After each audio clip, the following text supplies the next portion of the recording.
Good morning students. நம்ம இதுக்கு முன்னாடி நேரிய சமன்பாடுகளின் தொகுப்பு தீர்வு காணுதலில் ஃபஸ்ட்டு நேர்மாறு அணிக்கான முறை பார்த்தோம். அதுக்கப்புறம் பார்த்தீங்க அப்படின்னா அணிக்கோவை முறையை பார்த்தோம். நேர்மாறு அணிக்கான முறை, அணிக்கோவை முறை, அல்லது அதுக்கு இன்னொரு மெத்தடு பார்த்தீங்க அப்படின்னா கிராமர் விதியை பயன்படுத்தி தீர்வு காணுதல் பார்த்துருந்தோம். அதில் கணக்குகள்லாம் போன பயிற்சியில் பார்த்தீங்கன்னா கணக்குகள் போட்டிருந்தோம். பயன்பாடுகள் கணக்குகளும் பார்த்தோம். எல்லாம் உங்களுக்கு நோட்ஸ் கொடுத்துருந்தேன், அதை ஒர்க் அவுட் பண்ண சொல்லியிருந்தேன் இல்லைங்களா? சரி, அடுத்து பார்த்தீங்கன்னா இன்னொரு மெத்தட், மொத்தம் 3 மெத்தட் சொல்லியிருந்தேன். இன்னொரு மெத்தடு பார்த்தீங்க அப்படின்னா காஷியன் நீக்கல் முறை அப்படின்னு சொல்லி பார்த்துருந்தோம். இந்த காஷியன் நீக்கல் முறையிலையும் நம்ம என்ன செய்யணும்னா நேரிய சமன்பாடுகளின் தொகுப்பு, நேரிய சமன்பாடுகளின் தொகுப்பு,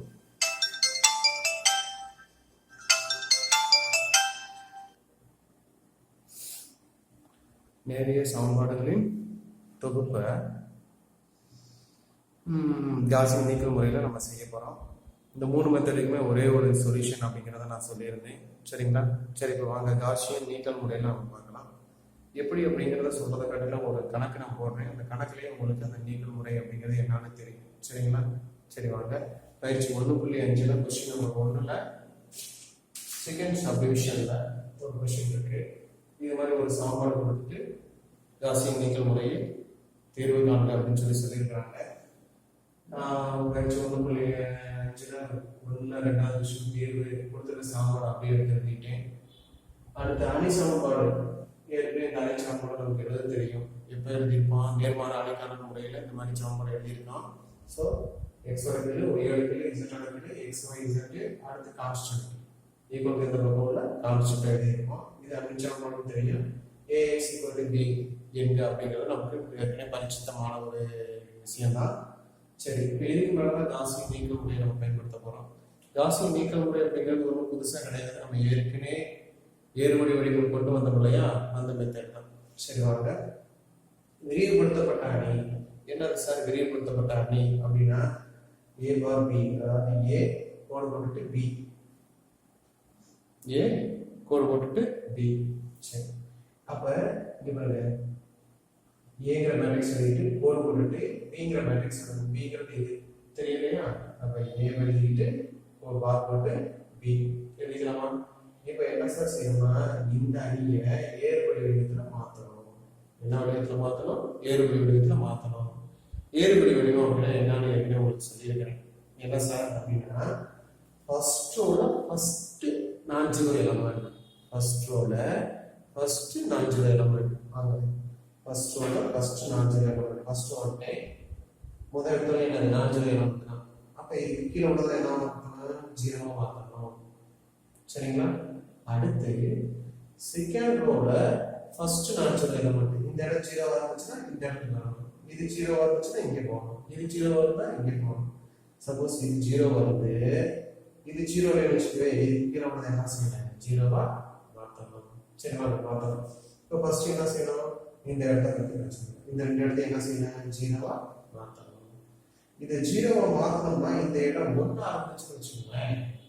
இந்த 2 இருக்கு இல்லையா, இந்த 2ங்கிறது 1 இருந்துச்சுன்னா நமக்கு உருவாட்டத்துக்கு ஈஸியாக இருக்கும். சரி சார், அப்போ இந்த இடம் 1 ஆகணும்னா என்ன சார் செய்யலாம்? எல்லாமே 2ஆல் வகுக்கலாமா? அப்போ இந்த ரோவை என்ன செய்யணும்? ரோ 1 2ஆல் வகுத்துடலாம். பாருங்க, R1 gives R1 divided by 2. அப்போ R1 மட்டும் நான் சேஞ்ச் பண்ணியிருக்கிறேன். 2வது 1 2 3 11. மீதி R2வும் R3யும் நான் எழுதுறேன். அப்போ R2வும் R3யும் இங்கே என்ன இருக்கு அப்படியே தான் எழுதணும். R1 மட்டும் தான் சேஞ்சஸ் இருக்கு. அப்போ R1 மட்டும் நான் மாற்றி இருக்கிறேன். சரிங்களா? இந்த இடத்த 1ஆ மாற்றிட்டேன். இப்போ என்ன செய்யணும்? இந்த 2 இடத்தையும் 0வா மாற்றணும். ஈஸியாக மாற்றிடணும். எப்படி சார் அப்படின்னா R1 பற்றி கவலை இல்லை, R1 அப்படியே எடுத்துக்கிட்டேன்.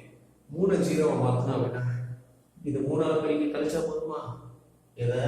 R1 3ஆல் பெருக்கி கழிக்கணும். இப்போ பாருங்க, R1 அப்படியே எழுதிட்டேன். R2 gives R2 minus 3R1. இது என்னது? -3ஆல் பெருக்குனா -3, இது -3ஆல் பெருக்குனா -6, இது -3ஆல் பெருக்குனா -9, இது -3ஆல் பெருக்குனா மைனஸ் 33. இப்போ கூட்டுங்க 0 2 மைனஸ் 4 மைனஸ் 6. சரிங்களா? அடுத்து இந்த இடத்துல 0 மாத்தணும்னா என்ன செய்யலாம்? அப்படியே டைரக்டா கூட்டினாலே போதும். இதை கூட்டினாலே போதும். R3 gives R3 plus R1. 0 வரைச்சா புரியுதா? இப்போ ரெண்டாவது ரோ பாருங்க. ஃபர்ஸ்ட் நான்ஜீரோ எலிமெண்ட் 1, அதுக்கு கீழ உள்ளது என்ன மாத்திட்டான்? 0வா மாத்திட்டான். இப்போ ரெண்டாவது ரோல ஃபர்ஸ்ட் நான்ஜீரோ எலிமெண்ட் இது 0. அப்ப வைக்கணும். அடுத்து போலாம். ரெண்டுங்கிறது நான்ஜீரோ எலிமெண்ட் தானே. சோ அப்ப அதுக்கு கீழ உள்ளது இதை என்ன செய்யணும்? 0வா மாத்தணும். சரிங்க சார். அந்த 0வா மாத்தணும்னா மாத்தறதுக்கு நிறைய வழிகள் இருக்கு. உங்களுக்கு சிம்பிளா நான் சொல்றேன். இந்த ரோவை ரெண்டாவது வகுத்துங்க. அப்ப இந்த ரோ ரெண்டாவது வகுத்துனா R2 gives R2 divided by 2. அப்ப இது ரெண்டாவது வகுத்துனா என்ன கிடைக்கும்? 0 1 -2 -3. சரிங்களா? இப்போ இந்த 3 0வா மாத்தணும். அப்ப என்ன செய்யணும்? இது -3 பெருக்கினா போதுமா? -3 பெருக்கினா என்ன பண்ணலாம்? -3 plus 6 plus 9. ரெண்டு கூட்டமா -3 plus 1 0. 6 5 11 9 13 22. சரிங்களா? இப்போ பாருங்க, இது ஏறுபடி வடிவமா செக் பண்ணிக்கலாம். ஃபர்ஸ்ட் நான்ஜீரோ எலிமெண்ட் 1, அது கீழ உள்ளது 0 இருக்கு. ஓகே. அடுத்து ரெண்டாவது ரோல நான்ஜீரோ எலிமெண்ட் இது, அது கீழ உள்ளது 0 இருக்கு. இந்த நான்ஜீரோ எலிமெண்ட் இதுக்கு வலப்பக்கம் தான் இருக்குது. ஓகே. அப்ப தட் இஸ் ஏறுபடி ஃபார்ம். therefore கடைசி சமனானது ஏறுபடி வடிவில் உள்ளது. புரியுதா? இது ஒரு பெரிய கஷ்டமானது கிடையாது. ஏற்கனவே நம்ம தரம் காணுதெல்லாம் பார்த்துருக்கோம். ஏறுபடி வடிவம் எப்படி கண்டுபிடிக்கணும் தனியாகவும் பார்த்துருக்கோம். அடுத்து தரம் காணுதலையும் ஏறுபடி வடிவத்தை கண்டுபிடிக்கிறது பார்த்துருக்கோம். சரி, அதே தான். இப்போ வாங்க, சமான சமன்பாடுகளின் தொகுப்பு. சமான சமன்பாடு தொகுப்புகள். இது பேர் நான் சமான அணியா? அதை நான் ஈக்குவேஷனா மாத்துறேன். எப்படி சார்? நம்ம ஈக்குவேஷனை இப்படி மாத்தலாமா? இப்போ இதை நான் அப்படி மாத்த போறேன். எப்படி சார் அப்படின்னா, இது x ஓட கெழு, இது y ஓட கெழு, இது z ஓட கெழு தானே. அப்படின்னா x plus 2y plus 3y equal to 11. அடுத்து 0. அப்ப அது x கிடையாது. y இருந்து ஸ்டார்ட் பண்ணலாம். y minus 2z equal to minus 3. இது 0. x 0, y 0. அப்படி z பண்ணலாம். 11z equal to 22. இந்த அணிச்சமன்பாடை இந்த சமன்பாடை மாத்திருக்கலாம். புரியுதுங்களா? சரி, ஓகே. இப்போ நான் என்ன செய்யணும்னா, இது ரிவர்ஸ் செய்ய போறேன். 11z equal to 22வா? அப்ப z equal to 2. இந்த z equal to 2 இந்த ஈக்குவேஷனை சப்ஸ்டிட்யூட் பண்ணா எனக்கு y கிடைக்கும். z ஓட வேல்யூ y ஓட வேல்யூ இதல சப்ஸ்டிட்யூட் பண்ணா எனக்கு x கிடைக்கும்.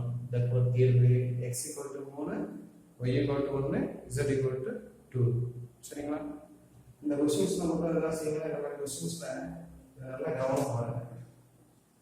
z 2 ஒரே மாதிரி இருக்கும். நம்மளே சில நேரத்துல எழுதும்போது கன்ஃபியூஸ் ஆயிடும். அப்போ அதை கவனமா செய்யணும். சரிங்களா? இது புரியுதுங்களா உங்களுக்கு? காசியன் ஈக்குவல் பாயிண்ட் என்ன தெரியுங்களா? எலிமினேஷன் மெத்தட் அப்படின்னா ஒருத்தருக்கு சாம்பார் எடுத்துக்கலாம், அனிச்சா மாற்றலாம், ஏஎக்ஸ் ஈக்குவல் டு பின்னு வச்சுக்கலாம். விரிவுபடுத்தப்பட்ட அணி எழுதிட்டு அதை எதாவது மாற்றலாம், ஏறுபடி வடிவத்துக்கு மாற்றலாம். கடைசி சமான அணியானது ஏறுபடி வடிவில் உள்ளதுன்னு சொல்லிட்டு அந்த சமான அணியை சமான ஈக்குவேஷனை மாற்றலாம். பிறகு சமான சமன்பாடுகள் தொகுப்புலாம் மாற்றிட்டு வேல்யூ எக்ஸ் ஒய் இசட்டோட வேல்யூ கண்டுபிடிக்கும் போது முதல் இசட்டோட வேல்யூ கிடைக்கும், அப்புறம் ஒய்யோட வேல்யூ கிடைக்கும், அப்புறம் தான் எக்ஸோட வேல்யூ கிடைக்கும். அப்புறம் ரிவர்ஸில் போகணும். இசட் அப்புறம் ஒய் அப்புறம் பாருங்க, இசட் ஃபர்ஸ்ட் கண்டுபிடிக்கிறோம், அடுத்து ஒய், அடுத்ததான் எக்ஸ். இப்படி கண்டுபிடிச்சிங்கன்னா வராது, சிரமம். அதனால ரிவர்ஸில் போகணும். அப்போ எக்ஸ் எழுதும்போது வழக்கமான எக்ஸ் ஒய் இசட் அப்படின்னு எழுதிக்கலாம். சரிங்களா? புரியுதுங்களா? ஓகே, பாருங்க அடுத்த வருஷம் பாருங்க.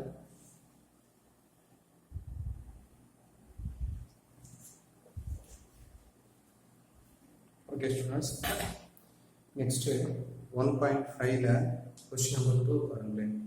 சாரி, எடுத்துக்காட்டு 1.28.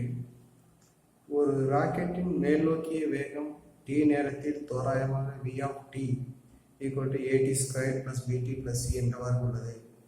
ஒரு ராக்கெட் என்னன்னா மேல் நோக்கி போகுது, அதோட வேக சமன்பாடு கொடுத்துருக்காங்க. vனா வெலாசிட்டி, திசை வேகம், வேக சமன்பாடு கொடுத்துருக்காங்க. இங்கு 0 less than or equal to t less than or equal to 100. அதாவது 0 இருந்து 100 வினாடிகள் t மதிப்பு. மற்றும் ABC என்பன மாறிலிகள். ராக்கெட்டின் வேகம் t equal to 3, t equal to 6 மற்றும் t equal to 9 வினாடிகள் முறையே 64, 133, 208. அதாவது 3 வினாடிகள் 64 மைல்களும் வேகத்திலையும், அடுத்த 6 வினாடிகளில் 133 மைல் வேகத்திலையும், 9 வினாடியில் 208 மைல் ஸ்பீட்லையும் ராக்கெட்டு போகுது அப்படின்னா 15 வினாடிகளில் அதன் வேகத்தை காண்க, காஸின் நீக்கல் முறையை பயன்படுத்தி காண்க அப்படின்னு சொல்லி கேட்குறாங்க. கொஸ்டின் புரியும்னு நினைக்கிறேன்.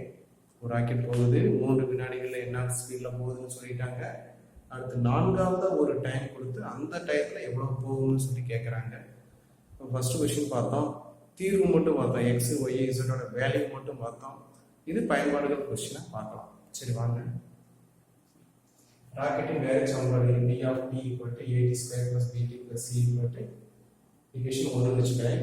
பின்னாடி பயன்படுத்துறதுக்காக கணக்கின்படி என்ன சொல்லியிருக்காங்கன்னா 3 வினாடியில் 64. அப்போ t க்கு பதில் 3 போடுங்க, b க்கு பதில் 64 போடுங்க. d of t 4 போடுங்க, b 4 போடுங்க. t க்கு பதில் 3 போடணும், b க்கு பதில் 64 போடணும். அப்போ நான் ரிவர்ஸ் இப்படி மாற்றி வைக்கிறேன். 3 போட்டால் 9a 3b plus c equal to 64. இதே போல t equal to 6 போட்டால் b 133 போட்டால் இன்னொரு சமன்பாடு, t equal to 9 போட்டால் இன்னொரு சமன்பாடு. ஈக்குவேஷன் 4 3 4 இந்த 3 ஈக்குவேஷன் கிடைச்சிருச்சு. போன கொஸ்டின் மாதிரி 3 ஈக்குவேஷன் கிடைச்சிருச்சு. இப்போ நம்ம எதை செய்ய போகிறோம், காஸின் நீக்கல் முறை. இதே கொஸ்டின் நீங்கள் என்ன அது அணிப்பக முறையில் செய்யலாம், கிராம விதியை பயன்படுத்தி செய்யலாம். சரிங்களா? சரி ஓகே. அணி சமன்பாடு எழுதிட்டு இங்கே நம்ம என்னன்னா ஏபிசி அப்படின்னா ஏபிசி XYZ இருந்தால் XYZ ABC கணக்கில் கொடுத்துட்டாங்க, ஏபிசின்னு கொடுத்துட்டாங்க. அதனால ஏபிசின்னு வச்சுக்கணும். AX equal to B என்க விரிவுபடுத்தப்பட்ட அணி இங்கே எழுதி. சரிங்களா?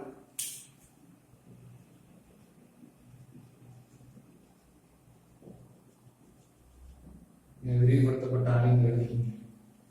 இது எழுதுனாலே உங்களுக்கு ஒரு மார்க் கொடுத்துருவாங்க. சரிங்களா? விரிவுபடுத்தப்பட்ட அணி A or B equal to A எழுதிக்கிறேன், B எழுதிக்கிறேன். சரிங்களா? சரி, இப்போ உங்களுக்கு தெரியும் இதை நம்ம என்ன செய்யலாம், ஏறுபடி வடிவத்துக்கு மாற்றணும். நீங்கள் எப்படி வேணுமாலும் மாற்றலாம், நிறையா இருக்கு.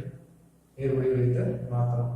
டைரெக்டாக என்ன செய்யலாம், இப்போ இது 0 வாங்கணும். ஃபர்ஸ்ட் நான் 0 போகும்போது இது 0 வாங்கணும். எத்தனை பேர் 4 பேர் இடி கழிச்சாலும் 0 ஆயிரும். அதே போல் இது 0 9 பேர் கழிச்சா 0 ஆயிரும். செஞ்சுட்டேன். அடுத்து இந்த இடத்த 0 வாங்கணும். இது 3 பேருக்கு -3 பேருக்கு இது ப்ளஸ் 18 மைனஸ் 0. ரெண்டே ஸ்டெப் ஈஸியாக வந்துடும். இப்போ புக்கில் பார்த்தீங்கன்னா ஒரு 4 ஸ்டெப் போட்டிருக்காங்க. நீங்கள் எப்படி வேணுமாலும் செய்யலாம். நான் ஏற்கனவே உங்களுக்கு ஏறுபடி வடிவம் நடத்தும்போது சொல்லியிருந்தேன். ஒரு கணக்குக்கு வந்து ஒரு தனிப்பட்ட ஏறுபடி வடிவம் இல்லை, ஏறுபடி வடிவம் நிறைய இருக்குது அப்படிங்கிறது சொல்லியிருந்தேன். ஏறுபடி வடிவம் வந்து ஒருமைத்தன்மை வாய்ந்தது அல்லன்னு சொல்லியிருந்தேன். ஓகே. இதேபோல் கடைசி சமான அணியான ஏறுபடியில் உள்ளது சமான சமன்பாடு தொகுப்புகள் அப்படின்னு சொல்லிட்டு எப்படி இருக்கேன். இது 9 தன்மை 9a plus 3b plus c equal to 64 minus 6b minus 3c equal to minus 123 c equal to 1 c equal to 1 cba கண்டுபிடிச்சிட்டேன். இப்போ தீர்க்க அப்படின்னு சொல்லியிருந்தா இந்த ஏபிசி வேல்யூ எடுத்துருந்தா முடிஞ்சு போச்சு. அவங்க அது கேட்கல, 15 வினாடிகளில் அதோட ஸ்பீட் என்னன்னு கேட்டிருக்காங்க. அப்போ இந்த ஏபிசி வேல்யூ ஈக்குவேஷன் 1 நான் சப்ஸ்டிட் பண்ணிட்டேன். அடுத்ததான் என்ன அப்படின்னா 15 வினாடி t equal to 15 எனில் t equal to 15 எனில் அப்போ t க்கு 15 சப்ஸ்டிட் பண்ணேன். 1/3 15 × 15 225 20 × 15 + 1 கேன்சல் பண்ணிட்டு 75 20 × 15 300 + 1 டோட்டலாக 376. இப்போ தான் நம்ம ஆன்சர் எழுத போகிறோம். என்ன எழுத போகிறோம், என்ன கேட்குறாங்க, 15 வினாடிகளில் ராக்கெட்டோட வேகம் என்னன்னு கேட்குறாங்க. அப்போ தேர்ஃபோர் 15 வினாடிகளில் ராக்கெட்டின் வேகம் 376 மைல்கள் டிவைடட் பை வினாடி, மைல் பர் செகண்ட்ஸ்னு சொல்லுவோம். அதை நம்ம என்ன சொல்லலாம், மைல் டிவைடட் பை பி அப்படின்னு போட்டுக்கணும். கண்டிப்பாக இது எழுதணும். இதெல்லாம் ஏன் எழுதணும்னா இதெல்லாம் பயன்பாடுகள் கணக்குன்னா என்ன கேள்வி கேட்குறாங்கன்னா அதுக்கு பதில் எழுதணும். இந்த ஏபிசி வேல்யூ கண்டுபிடிக்கலாம் நிறுத்திடக்கூடாது. சரியா? தீர்க்கன்னு கேட்டால் தான் ஏபிசி வேல்யூ அது எக்ஸ்ஐஎஸோட வேல்யூ கண்டுபிடிச்சு நிறுத்திடணும். பயன்பாடுகள் கொஸ்டின்னா நம்ம என்ன கேள்வி கேட்குறோமோ அந்த கேள்விக்கான பதில் எடுத்துக்கணும். அப்போ தான் அது ஃபுல் மார்க் கிடைக்கும். சரிங்களா? ஓகே, அடுத்த நெக்ஸ்ட் கொஸ்டின் பார்க்கலாம்.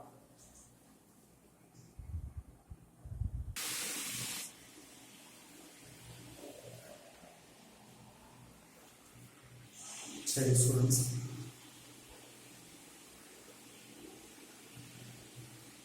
இப்போ பாருங்க, பயிற்சி 1.5 கணக்கு 3 எடுத்துக்கோங்க. சரி, கொஸ்டின் நம்பர் 2 எடுத்துக்கோங்க. Page number 41. சரிங்களா?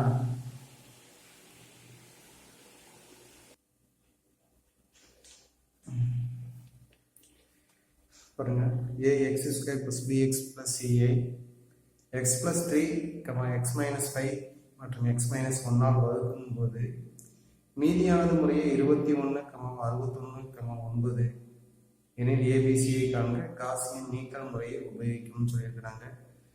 அதாவது ax² + bx + ca x + 3 ஆல x - 5 ஆலையும் மற்றும் x - 1 ஆல் வகுக்கும் போது 21, 61, 9 கிடைக்கிறது அப்படின்னா பாருங்க, கிடைக்கும்படி ax² + bx + ca x + 3 all வகுக்கும் போது மீதி 21 அப்படின்னா என்ன அர்த்தம்னா x + 3 = 0, x = -3.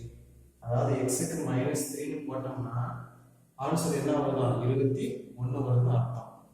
சரிங்களா? இதுக்கு முன்னாடி நீங்க t = 3 போட்டா டிஸ்டன்ஸ் b யோட வேல்யூ கிடைச்சிச்சு இல்லையா? அதே போல x க்கு x + 3 = 0 x = -3 போட்டா 21 கிடைக்குது. சரிங்களா? அப்படி போட்டா ஒரு சமன்பாடு. அப்ப x க்கு -3 போடுங்க. இத கொண்டு போய் -3² + b * -3 + c = 21. -3² பண்ணா 9a -3b + c = 21. இதே போல அடுத்து என்னது x - 5 ஆல வகுச்சிருக்கோம்னா அப்ப x - 5 = 0, x = என்னது 5. அப்ப 5 x = என்னது 5 சப்ஸ்டிட் பண்ணா ஈக்குவேஷன் 2 கிடைக்குது. அதே போல x - 1 = 0 னா x = 1, x = 1 ன்னு போட்டீங்கன்னா இந்த ஈக்குவேஷன் கிடைக்குது. அப்ப ஈக்குவேஷன் 1 2 3. சரிங்களா? இப்போ ஈக்குவேஷன் 1 2 3 இருக்கு. இதை வச்சு நம்ம என்ன செய்யலாம்? அணிச்சமன்பாடு எழுதலாம். ax = b ன்னு எழுதலாம். சரிங்களா? அதுக்கப்புறம் ஏறு வடிவத்தில் மாற்றி a b c வேல்யூவை கண்டுபிடிக்கலாம். என்ன கிடைக்கும்? ஃபர்ஸ்ட் c யோட வேல்யூ கிடைக்கும், அடுத்து b கிடைக்கும், அடுத்து a கிடைக்கும். இங்க என்ன கேட்டிருக்காங்க அப்படின்னா abc யோட வேல்யூ மட்டும் தான் கேட்டிருக்காங்க. நீங்க தீர்வுன்னு போட்டுட்டு abc வேல்யூ மட்டும் எழுதினா போதும். சரிங்களா? நெக்ஸ்ட் क्वेश्चन பாருங்களேன். ஒரு தொகை ரூபாய் 65,000 ஆண்டிற்கு முறையே 6%, 8% மற்றும் 9% வட்டி வீதத்தில் 3 பத்திரங்களில் முதலீடு செய்யப்படுகிறது. அதாவது 65,000 6% உள்ள ஒரு பத்திரத்திலையும் 8% வட்டி தரக்கூடிய இன்னொரு பத்திரத்திலையும் 9% வட்டி தரக்கூடிய இன்னொரு பத்திரத்திலையும் முதலீடு செய்கிறார். 65,000 ஒவ்வொன்றையும் வருமானமா போடுறாங்க. சரி, மொத்த ஆண்டு வருமானம் 4,800. மூன்றாவது பத்திரத்தில் அடுத்து பார்க்கணும். மூன்றாவது பத்திரத்தில் கிடைக்கும் வருமானமானது இரண்டாவது பத்திரத்தில் கிடைக்கும் வருமானத்தை விட ரூபாய் 600 அதிகம். எது அதிகம்? மூன்றாவது பத்திரத்துல போடுற வருமானம் வந்து ரெண்டாவது காட்டிலும் எவ்வளவு அதிகம்? 600 அதிகம். சரி, எனில் ஒவ்வொரு பத்திரத்திலும் முதலீடு செய்யும் தொகையை காண்க. அப்ப ஒவ்வொரு பத்திரத்திலும் எவ்வளவு போட்டிருக்காரு அப்படின்னு சொல்லி கேட்கிறாங்க. பாருங்க, சிம்பிள் தான்.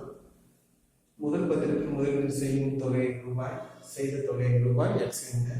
இரண்டாவது பத்திரத்தில் முதலீடு செய்த தொகை ரூபாய் y என்க. மூன்றாம் பத்திரத்தில் முதலீடு செய்த தொகை ரூபாய் z என்க. கணக்கின்படி 3 பத்திரமும் சேர்த்து எவ்வளவு முதலீடு செய்யறாரு? 65,000. x + y + z = 65,000. ஈக்குவேஷன் 1 கிடைச்சிருச்சு. இன்னும் நமக்கு எத்தனை ஈக்குவேஷன் தேவை? 2 ஈக்குவேஷன் தேவை. சரி, அடுத்த கான்செப்ட் என்ன சொல்றாரு? முதல் பத்திரத்தை 6%, இரண்டாவது பத்திரத்துல 8%, மூணாவது பத்திரத்துல 9%. அப்படின்னா அவருக்கு எவ்வளவு வருமானம் கிடைக்குது? ரெண்டுக்கு 4,800. புரியுதுங்களா? முதல் பத்திரம் 6%, 8%, 9%. இப்படி பிராக்கெட் கூட போட்டுக்கோங்க. உங்களுக்கு கன்ஃபியூஸ் ஆகுதுன்னா சரி. இந்த 6% என்னது? 6/100. அப்ப 6/100, 8/100, 9/100 வந்துருக்குமா? நான் மொத்தம் 100 பிரிக்கிறேன். அப்ப 6x + 8y + 9z இதை 100 பெருக்கினா எவ்வளவு? 4,80,000. ஈக்குவேஷன் 2. இன்னொரு ஈக்குவேஷன் நமக்கு தேவை இல்லையா? இன்னொரு என்ன சொல்லியிருக்கிறாங்க, மூன்றாவது பத்திரத்தில் முதலீடு செய்யும் தொகையானது இரண்டாவது பத்திரத்தில் முதலீடு செய்யும் தொகையை காட்டிலும் ரூபாய் 600 அதிகம். மூன்றாவது பத்திரம் என்னது? இசட்டா. இசட் என்ன percentage? 9%. 9% into Z equal to எவ்வளவு கூட? 600 கூட. 600 பிளஸ் ரெண்டாவது பத்திரம் தான் ஒய். ஒய் எவ்வளவு? எத்தனை பர்சன்டேஜ்? 8%. இப்போ பர்சன்டேஜ் தான் தெரியும். 9/100 இங்கே 9/100. அப்போ ரூபாய் 100 வளர்ந்துருக்கிட்டா 9 இசட்டு 600 வளர்ந்துருக்குன்னா 60,000. அந்த -8 அங்கிட்டு பிளஸ் 8 இங்கிட்டு வந்தா -8. இங்க எக்ஸே கிடையாது, அதனால என்ன போட்டுக்கிட்டேன்? 0x. அப்போ 0x minus 8y plus 9z equal to 60,000. இது ஈக்குவேஷன் அது 3. அப்போ ஈக்குவேஷன் 1 2 3 கிடைச்சிருச்சு. இதுல இருந்து அணிச்சமன்பாடு எழுதலாம். ax equal to b எழுதலாம். அடுத்து என்ன செய்ய? விரிவுபடுத்தப்பட்ட அணி எழுதலாம். அதுல இருந்து x y z ஓட வேல்யூ கண்டுபிடிக்கலாம். கண்டுபிடிச்சா இங்க சிம்பிள் தான். x y z ஓட வேல்யூ கண்டுபிடிச்சா x ங்கிறது முதல் பத்திரம். முதல் ஆன்சர் எழுதலாம். முதல் பத்திரத்தில் முதலீடு செய்த தொகை ரூபாய், இரண்டாம் பத்திரத்தில் முதலீடு செய்த தொகை ரூபாய், மூன்றாம் பத்திரத்தில் முதலீடு செய்த தொகை ரூபாய் எழுதிடணும். சரிங்களா? ஓகே, பாருங்க நெக்ஸ்ட் क्वेश्चन பாருங்க.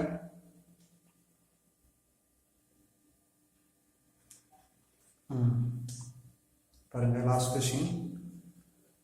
ஒரு சிறுவன் y = ax² + bx + c என்ற பாதையில் -6, 8, -2, -12 மற்றும் 2, 3, 8 என்ற புள்ளி வழியாக செல்கிறான். P of 7,60 என்ற புள்ளியில் உள்ள அவனது நண்பனை சந்திக்க விரும்புகிறான். அவன் அவனுடைய நண்பனை சந்திப்பானா? காஸ் சைக்கிள் முறையை பயன்படுத்திக்காங்க. பார்த்தீங்கன்னா நம்ம கிராம விதியை பயன்படுத்தி ஆட்டத்தை வெல்ல முடியுமா அப்படிங்கிற ஒரு கணக்கூட பார்த்தோம். அதே போல தான் இந்த கணக்கும்.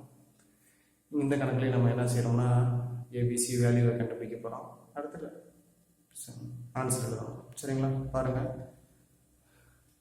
சிறுவன் செல்லும் பாதையின் சார்பாடு y = ax² + bx + c equation 1 வச்சுக்கிறேன். அடுத்து எந்த புள்ளியில போகலாம்? -6, 8, -2, 12, 3, 8. -6, 8 அப்படின்னா இது x1 மதிப்பு, இது y மதிப்பு. நான் அப்படியே ஈக்குவேஷன் ரிவர்ஸ் மாற்றிக்கிறேன். அப்போ x பதில் எவ்வளவு? -6. -6 போட்டு வச்சுக்கோங்க. -6² = 36, -6b + c = 8. இதே போல ஈக்குவேஷன் 2 3 4 கிடைக்குது.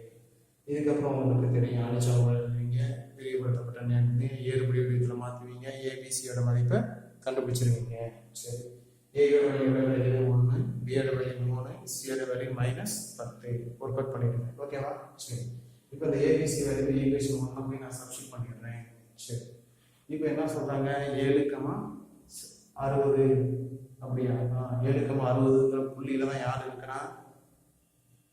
யார் இருக்கிறது? 7,60ங்கிற புள்ளியில ஒரு நண்பன் இருக்கான். சரி, அப்போ அந்த ஈக்குவேஷன் 1ல எக்ஸ்க்கு பதில் 70ஆகவும் ஒய்க்கு பதில் 60 நான் சப்ஸ்டிட் பண்றேன். எக்ஸ்க்கு பதில் 70ஆகவும் ஒய்க்கு பதில் 60 அப்படின்னு சொல்லிட்டு நான் சப்ஸ்டிட் பண்றேன். அப்ப சப்ஸ்டிட் பண்ணோம்னா ஒய்க்கு பதில் 60 இல்லைன்னா அப்போ 60 = 60. இதை இப்படி செய்யலாம். இல்லை நான் கூட எப்படி மாத்திங்க அப்படின்னா நமக்கு நண்பன் எங்க இருக்கிறான்?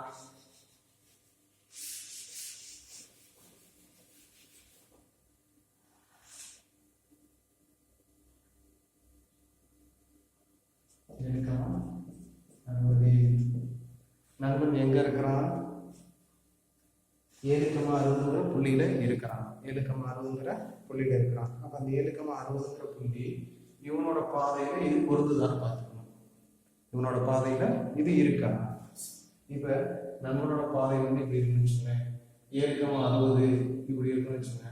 அப்ப இந்த பாதையில போனா இவனை சந்திக்க முடியுமா? முடியாது. முடியுமா? முடியாது. அப்ப இந்த புள்ளி எங்க இருக்கணும்? இந்த பாதையில இருந்தாலும் அவன் என்ன செய்ய முடியும்? சந்திக்க முடியும். அப்ப இந்த புள்ளி இதுல பொருந்துதான்னு பார்க்கணும். பொருந்துனா எப்படி? ரெண்டு பக்கமும் சமமா இருக்கணும். ரெண்டு பக்கமும் சமமா இருக்கணும். அதான் செக் பண்ணணும். அப்ப y = 60 = 7 7² + 3 × 7 - 10 49 + 21 -10. அப்ப 70 - 10 = 60. 60 = 60 வந்துச்சா? பொருந்தா? அந்த புள்ளி வந்து இந்த ஈக்குவேஷன் இந்த கோட்டில் இந்த பாதையில் இருக்கு அப்போனா சந்திக்க முடியும் இல்லையா? ஓகே, தேர்ஃபோர் சிறுவன் அவனது நண்பனை சந்திக்க முடியும். சரிங்களா? ஓகே ஸ்டூடெண்ட்ஸ், ஒரு 2 வருஷம் ஒர்க் அவுட் பண்ணியிருக்கேன், மீதம் ஒர்க் அவுட் கொடுத்துருக்கிறேன், எப்படின்னு சொல்லிட்டேன். சரியா? நான் இப்போ எழுதி போடுறது மாதிரியே ஒர்க் அவுட் பண்ணிடணும். சரிங்களா? ஓகே, நேற்று வாய்ஸ் மெசேஜ் அனுப்பியிருப்பேன். அந்த மெசேஜ் அனுப்பிட்டு நிறைய பேர் நேம் அனுப்பியிருக்கீங்க, இன்னும் ஒரு சிலர் அனுப்பலை, அதையும் அனுப்பிடுங்க. சரிங்களா? அடுத்து ரொம்ப முக்கியமானது இந்த காசின் நீக்கல் முறை இருக்கு இல்லையா, இதை வச்சு தான் அடுத்து நம்ம ஒரு முக்கியமான ஒரு பயிற்சியை பார்க்க போகிறோம். ஒரு 5 மார்க் கொஸ்டின்ஸ் இதுக்குள்ள 1.56லையும் 1.7லையும் ஒரு 5 மார்க் கொஸ்டின் வர்றதுக்கு வாய்ப்புகள் அதிகமாக இருக்குது. அதனால இனிமேல் உள்ளது முக்கியம். அதனால இதுக்கு முன்னாடி உள்ளதை வர்றதையும் என்னையோட கம்ப்ளீட் பண்ணி வச்சுருங்க. சரிங்களா? நாளைக்கு 1.6 பார்ப்போம். சரிங்களா? Okay, thank you students.